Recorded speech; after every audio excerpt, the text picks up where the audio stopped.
इस दिन चूड़ियां पहनने से पति की उम्र कम हो जाती है। एक समय की बात है, माता लक्ष्मी भगवान विष्णु से मिलने के लिए जाती हैं और कहती, हे प्रभु, जब मैं आपसे मिलने के लिए आ रही थी तो मेरी नज़र रास्ते में मृत्यु लोक पर पड़ी तो मैंने क्या देखा कि कुछ सुहागन स्त्रियां आपस में चर्चा कर रही थी कि स्त्री की एक चीज छू लेने से किस्मत बदल जाती है और स्त्री के इस दिन चूड़ी पहनने से पति की उम्र कम हो जाती है। स्वामी, मैंने जब से उस चर्चा को सुना है मेरे मन विचलित हो गया है, इसलिए मेरा आपसे अनुरोध है कि आप मुझे मेरे इन दोनों प्रश्नों के उत्तर देकर संतुष्ट करें। भगवान विष्णु ने कहा, हे देवी, मैं तुम्हें तुम्हारे इन दोनों प्रश्नों के उत्तर एक छोटी सी कहानी के माध्यम से दूंगा, मगर मेरी एक शर्त है कि जब तक मैं ये कहानी तुम्हें सुनाऊंगा तब तक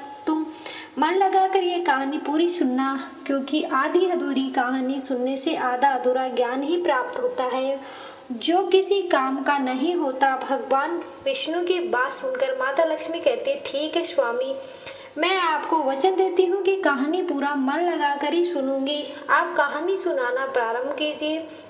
भगवान विष्णु कहते हैं, सुनो देवी, एक नगर में एक सेठ रहता था। वह बहुत ही धनवान था, उसके पास सब कुछ था, आलीशान दुकान थी, रहने के लिए अच्छा सा मकान था। उस सेठ के 3 लड़के थे, तीनों लड़कों की शादी हो चुकी थी। सेठ की 3 बहुएं थी, उनका स्वभाव बहुत ही अच्छा था, अपने सास ससुर और पति की खूब सेवा किया करती थी, इसलिए घर में खूब शांति का वातावरण था। सेठ के बड़े लड़के का स्वभाव अच्छा नहीं था, इसलिए सेठ के बड़े लड़के की उसकी माँ बाप से नहीं बनती थी, इसलिए सेठ के बड़े लड़के को धन नहीं दिया और अपने दोनों छोटे लड़के और तीनों बहुओं में बांट दिया था, जिसकी वजह से बड़े लड़के की आर्थिक स्थिति अच्छी नहीं थी। भगवान विष्णु कहते, हे देवी, एक बार सेठ अपने मन में सोचता है कि भगवान ने मुझे सब कुछ दिया है पर एक बेटी नहीं दी। यदि एक बेटी होती तो मैं अपने मन की सारी बात अपनी बेटी को बताता और बेटी को बहुत ही लाड़ प्यार करता। भगवान विष्णु कहते, हे देवी,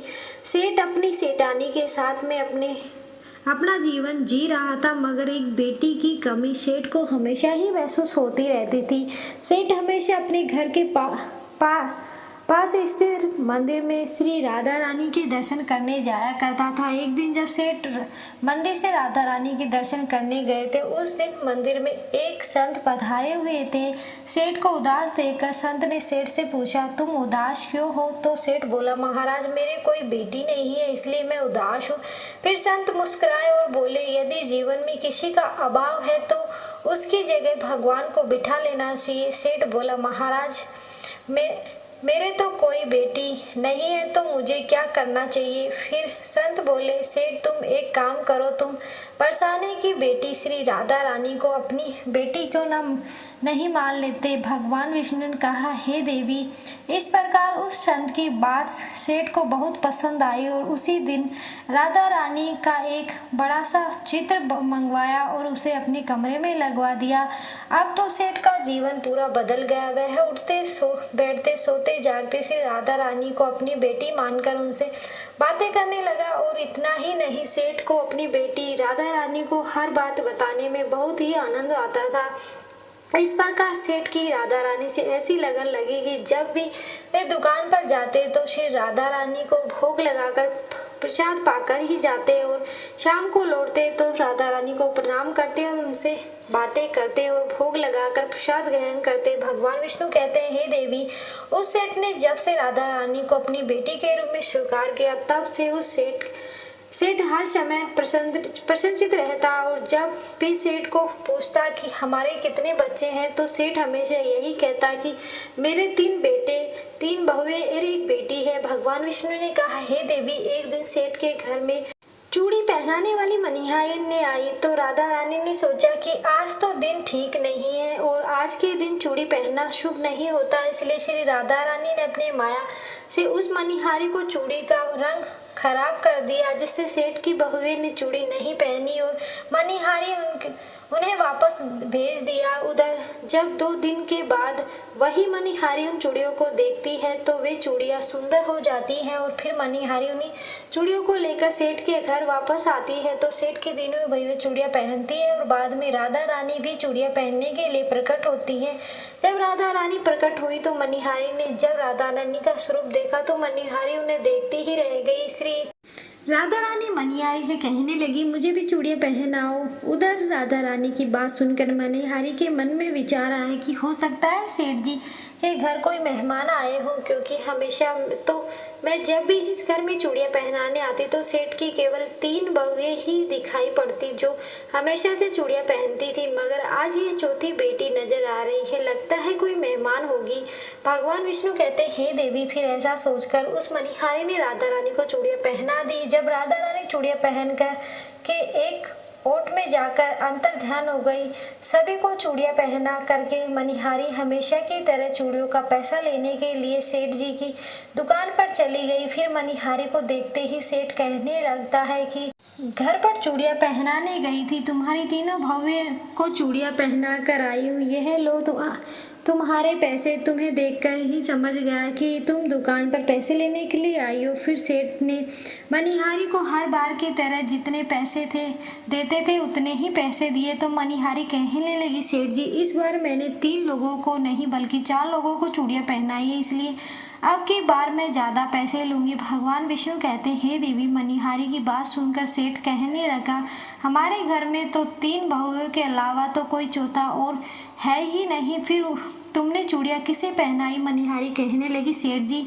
मैं नहीं जानती, लेकिन मैं तो सिर्फ इतना जानती हूँ कि मैंने तो आपके घर 4 जनों को चूड़ियां पहनाई है। फिर इस प्रकार मनिहारी की बात को सुनकर सेठ कहने लगा, ठीक है, पहले तो तुम 3 लोगों के पैसे ले जाओ, बाकी के पैसे पहले घर जाकर पता करूंगा। और चौथा कौन है जिसने तुमसे चूड़ियां पहनी है? मनिहारी बोली, ठीक है सेठ जी, पहले आप घर पर पता कीजिए, उसके बाद मुझे पैसे दे देना। और ऐसा कहकर वह मनिहारी सेठ की दुकान से चले गए। भगवान विष्णु कहते, हे देवी। शाम को सेठ जी जब घर पहुंचे तो उन्होंने घर पर मनिहारी के बारे में पूछा। उनकी बहू ने कहा कि केवल हम तीनों ने ही चूड़ियां पहनी थी। तो सेठ कहने लगा, यही बात तो मैंने मनिहारी को काफी समय तक समझाई और हमारे घर में केवल 3 ही जने हैं, चौथा और कोई नहीं है जिसे तुमने चूड़ियां पहनाई है। मगर वह मनिहारी ये बात मानने के लिए तैयार नहीं थी और बार बार उसका यही कहता था कि मैंने 4 जनों को चूड़ियां पहनाई। भगवान विष्णु कहते, हे देवी। इस प्रकार सेठ सारी बात भूल गया और अपने नित्य काम में लग गया। सेठ राधा रानी बोलते बोलते श्री राधा रानी को भोग लगाकर भोजन करके सो गया और सेठ को नींद आ गई। तो सेठ के सपने में राधा रानी प्रकट हुई और उनकी आंखों में आंसू थे। सेठ ने पूछा, बेटी उदास क्यों हो? तो श्री राधा रानी बोली, पिताजी आज मेरा मन बहुत दुखी है। मैंने अपने पिता का घर समझकर यहाँ आराम से चूड़ियाँ पहनी थी, परंतु पिताजी आपने उस मनिहारी को चूड़ियों का मोल नहीं चुकाया। पिताजी आपने मुझे बेटी तो बना लिया, परंतु आपको मेरी याद नहीं आई, आपने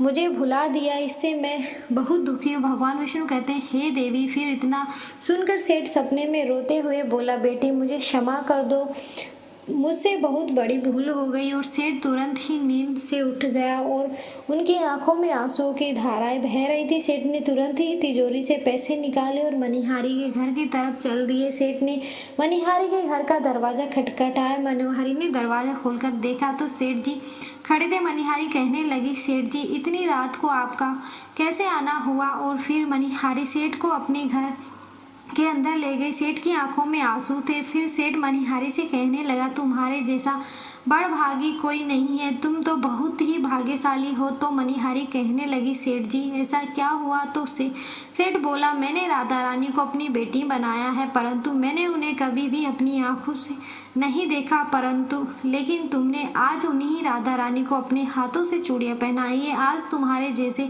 भाग्यशाली इस धरती पर कोई दूसरा नहीं है। मैं तुम्हें अपनी बेटी की चूड़ियों का मोल चुकाने आया हूँ। और यह कहकर सेठ जी ने रुपयों से भरी हुई थैली मनिहारी के सामने रख दी और कहा, इसमें से जो भी लेना हो ले लो। भगवान विष्णु कहते हैं कि हे देवी, जब मनिहारी ने सुना कि स्वयं राधा रानी उनसे चूड़ियां पहनने आई थी तो मनिहारी की आंखों में भी आंसुओं की धाराएं बहने लगी। और मनिहारी बोली, सेठ जी मैं राधा रानी को चूड़ियों के पैसे कैसे ले सकती हूँ? ऐसा सौभाग्य किसे मिलता है जो मुझे मिला है? मैंने राधा रानी को अपने हाथों से चूड़ियां पहनाई है। मैं आपसे बेटियां राधा रानी की चूड़ियों से पैसे भी नहीं लूंगी। परंतु सेठ नहीं माने। सेठ ने रुपए से भरी हुई थैली मणिहारी के घर पर रख दी और वहां से सीधे घर आ गए और अपनी पत्नी को ले करके सीधा राधा रानी के मंदिर में चले गए। और उसे दिन के बाद से सेठ जी ने अपना सब कुछ छोड़कर संन्यास ले लिया और अपने शेष जीवन राधा रानी के मंदिर में राधा जी की भक्ति करते हुए बिता दिया। भगवान विष्णु कहते हैं, हे देवी, उधर सेठ मंदिर में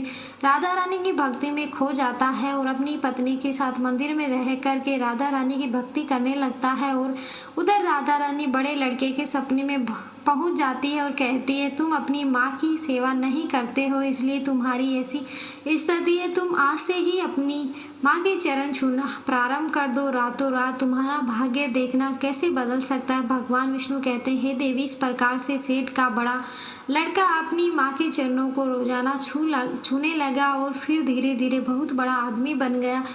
उसके पास धन की कोई कमी नहीं रही। फिर भगवान विष्णु कहते हैं, हे देवी, तुम्हें अपने पहले प्रश्न का उत्तर समझ लो। तुम्हारे पहले प्रश्न था कि स्त्री की कौन सी चीज उसे बिना बताए छूने से रातों रात भाग्य बदल जाता है। तो ठीक से समझ लो, जो इंसान सेठ के बड़े लड़के की तरह अपनी माँ के चरणों की सेवा करता है, माँ के चरणों का अमृत पान करता है, उनका सोया हुआ भाग जाग जाता है और एक दिन वह इंसान बहुत बड़ा आदमी बनता है। भगवान विष्णु कहते हैं, हे देवी, तुम्हारे दूसरे प्रश्न का उत्तर सुनो। तुम्हारा दूसरा प्रश्न था कि स्त्री के किस दिन चूड़ियां पहनने से पति की उम्र कम हो जाती है। तो सुनो, जिस दिन मणिहारी सेठ की तीनों बहुओं को चूड़ियां पहनाने के लिए आई थी, तो राधा जी ने देखा कि उस दिन मंगलवार था, इसलिए राधा जी ने अपनी माया से उन चूड़ियों का रंग काला कर दिया था, जिससे सेठ की बहुओं को चूड़ियों का रंग पसंद नहीं आया। और फिर मणिहारी अगले 2 दिन के बाद आई। उस दिन शुक्रवार था और उस दिन राधा रानी की कृपा से चूड़ियों का रंग सुंदर हो जाता है और सेठ की तीनों बहुएं और राधा रानी चारों चूड़ियां पहनती है। इस तरह हमेशा के लिए सचेत रहने के लिए राधा रानी सेठ के बड़े लड़के की तरह सेठ की तीनों बहुओं के सपने में आती है और चूड़ी का महत्व बताते हुए कहती है कि हर सुहागिन स्त्री को चूड़ी पहनने से पहले कुछ बातों का विशेष ध्यान रखना चाहिए। सुहागिन स्त्री को 21 चूड़ियां पहननी चाहिए। नई चूड़ी हमेशा सुबह या शाम को पहननी चाहिए। नई चूड़ी हमेशा रविवार या शुक्रवार को ही पहननी चाहिए। इस दिन पहनने से पति की उम्र बढ़ती है। चूड़ी मंगलवार को शनिवार को ना तो खरीदनी चाहिए और ना ही पहननी चाहिए, इससे पति की उम्र कम हो जाती है। चूड़ी 16 श्रृंगार में से एक होती है, इसलिए जब भी चूड़ी पहने तो सोच समझ कर ही पहननी चाहिए। वीडियो अच्छी लगी तो वीडियो को लाइक करें, चैनल को सब्सक्राइब जरूर करें। धन्यवाद।